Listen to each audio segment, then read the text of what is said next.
Hello everyone, কেমন আছো তোমরা সবাই? অনেকদিন পর আবারও একটা ব্লগ ভিডিও নিয়ে চলে এসেছি। আজকের ব্লগটা একটু স্পেশাল, কারণ আজকে আমার ওই বাড়ির সবাই এই বাড়িতে আসবে। এই জন্য সকাল সকাল রান্নার তোড়জোড় বসিয়ে দিয়েছি। কি কি রান্না হবে একটু পরেই তোমাদেরকে বলছি। আর চিংড়ি মাছ হবে, ভেজ ডাল হবে, সাথে একটা মিষ্টি আইটেমে করবো। ভাবছি একটু গাজরের হালুয়া করব। সেই জন্য গাজরটা কুড়ে এখানে দেখো বসিয়ে দিয়েছি। গাজর সেদ্ধ করে অনেকে হালুয়া করে, কিন্তু আমার এই গ্রেট করে এইভাবে হালুয়া করে একটু মুখে গাজরের বাইট পড়লে খেতে বেশি ভালো লাগে। তার মধ্যে আজকে চিংড়ি মাছের একটা নতুন আইটেম করব, তো চিংড়ি মাছটা ভাজতে বসিয়ে দিয়েছি। আর তার মধ্যে তোমাদের দেখিয়ে নিই, বাবার জন্য একটা জামা অর্ডার করেছিলাম, সেটাও চলে এসেছে। রান্না বান্না সবকিছু কমপ্লিট, চিকেনটাই করতে বাকি আছে। তার মধ্যে আমার মা, বোন আর ভাই কিন্তু চলে এসেছে। আমার মা আজকে যে শাড়িটা পরে এসেছে, এটা কিন্তু মাকে ষষ্ঠীতে দিয়েছিলাম, তোমাদেরকে দেখানো হয়নি, তো আজকে সেই শাড়িটা পরে এসেছে। চলো রান্না বান্না সবকিছু কমপ্লিট। আমার শরীর যেহেতু একটু অসুস্থ ছিল, তো আমার মা আসলে আমাকে কিছু করতেই হয় না, ধরতে গেলে সবকিছু দেখো গুছিয়ে দিয়েছি। মা এখন সবাইকে ভাত বেড়ে দিচ্ছে। আজকে দুপুরের মেনুতে আছে ভেজ ডাল, আছে পটল ভাজা, আলু ভাজা, সাথে আছে দই চিংড়ি, আর এদিকে আছে গাজরের হালুয়া, আছে চিকেন আর স্যালাড। পিসিদেরও আসার কথা আছে, তবে ওরা একটু ডাক্তার দেখাতে গেছে। আজকের দিনে এই ডেট পড়ে গেছে, সেই জন্য ওরা ডাক্তার দেখিয়ে তারপরে রাতের বেলা ঢুকবে। আমার বাবারও কিন্তু আসার কথা ছিল, কিন্তু বাবারও ওই যে কাজ পড়ে গেছে, সেই জন্য আর আসতে পারিনি। তো দীপ চলে আসলে আমরা সবাই মিলে এখন এখানে খেতে বসে পড়েছি। পুজোর আগে অনেকগুলো জিনিস অর্ডার করেছিলাম, কিন্তু সেগুলো এখন পুজোর পরে আসছে। আজকে হচ্ছে একাদশী, আর আজকে আমার একটা পার্সেল আসবে।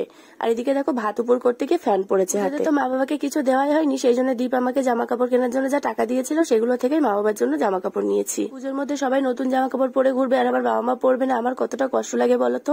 আর তাছাড়া আমার বাবা মাকে তো আমি ছাড়া দেওয়ার মতো কেউই নেই। তো মা আর আমি দুপুরবেলা একটু গল্প করছিলাম, তার মধ্যে দেখো সন্ধ্যেও হয়ে গেছে। এখানে আমরা খাচ্ছি এখন চিপস, চা বিস্কুট তো আগেই খাওয়া হয়ে গেছে, সবাই মিলে এখন গল্প করা হচ্ছে। আর আজকে আমার মামা মামিরা আসার কথা ছিল, তবে মামা কারখানা থেকে ছুটি পাইনি। এর মধ্যে দেখো আমার পিসি জামাইও চলে এসেছে। পিসি জামাই ডাক্তার দেখাতে গেছিল, তো সেখান থেকে আস্তে আস্তে প্রায় 8টা সাড়ে 8টা বেজে গেছে। আর আমি ছোটবেলা থেকে কিন্তু আমার পিসেমশাইকে জামাই বলেই ডাকি।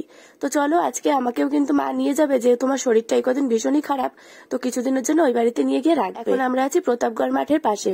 মায়েরা ঠাকুর দেখতে গেছিল, আর আমি বসেছিলাম। আমার শরীরটা ভালো লাগছিল না বলে আমি আর যাইনি। আমার পিসি দেখো এত পরিমাণে ক্লান্ত হয়ে গেছে যে ও টোটোতে সারা টোটো ঘুমাতে ঘুমাতে গেছে।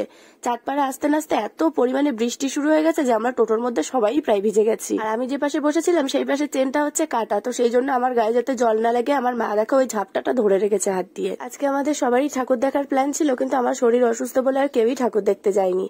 আর যেহেতু প্রচন্ড পরিমাণে বৃষ্টি হচ্ছিল, তো কেউ আর বেরোই। এদিকে দেখো টোটোতে বসার জায়গা হচ্ছে না বলে চাঁদপাড়া থেকে আমার ভাই আমার কোলে এসে বসেছে। এবছর তো আমার তেমন ঠাকুর দেখা হয়নি, তেমন বলতে কি ঠাকুর দেখতে বেরোইনি, সেই চতুর্থী দিনে বেরিয়েছিলাম। তো আজকে দেখো গায়ঘাটার এদিকে তো ঠাকুর দেখতে পারিনি, সেই জন্য বাড়ি যাওয়ার সময় পেট্রোল পাম্পের এখানে একদমই ফাঁকা ছিল। যেহেতু ভাসান হয়ে যাবে আর পরের দিনই, সেই জন্য ভাবলাম একটু এই ঠাকুরটাই দেখে। তোমরা এখন হয়তো আমার ভয়েস ওভার শুনে বুঝতে পারছো যে আমার কথা বলতে কতটা কষ্ট হচ্ছে, কিন্তু কি করবো, ভিডিওগুলো সব গ্যালারিতে জমে আছে, আপলোড না দিলেও তো হবে না, সেই জন্য ওই টুকটুক করে আপলোড দিতে থাকছে। আর এখানে ঠাকুরটা যে কি সুন্দর হয়েছিল, আমি তো চোখই ফেরাতে পারছিলাম না। এখন বাজে প্রায় রাত 11:30 মতো। জামাইরা কিন্তু ওখান থেকে আসার সময় টোটো বুকিং করে নিয়ে এসেছিল, যাতে রাতের বেলা যেতে কোনো অসুবিধা না হয়। আমরা দাঁড়িয়েছি জলেশ্বর মোড়ে, এখানে একটা ফাস্টফুডের দোকান আছে, সেখান থেকে 2 বাড়ির জন্য চাউমিন নেওয়ার জন্য। আর এখানে যেতে যেতে আমাদের মুটকুলির মতো একটা কিউট বেলায়ের সাথে দেখা হয়ে গেল। বাড়ি চলে এসেছি, এখন প্রায় 12টা মতো বাজে। আর ডিনারে আজকে চাউমিনই খেলাম। আজকে আমার এই ভিডিওটা তোমাদের কেমন লাগলো অবশ্যই কমেন্ট করে জানিও, লাইক করে দিও ভালো লাগলে।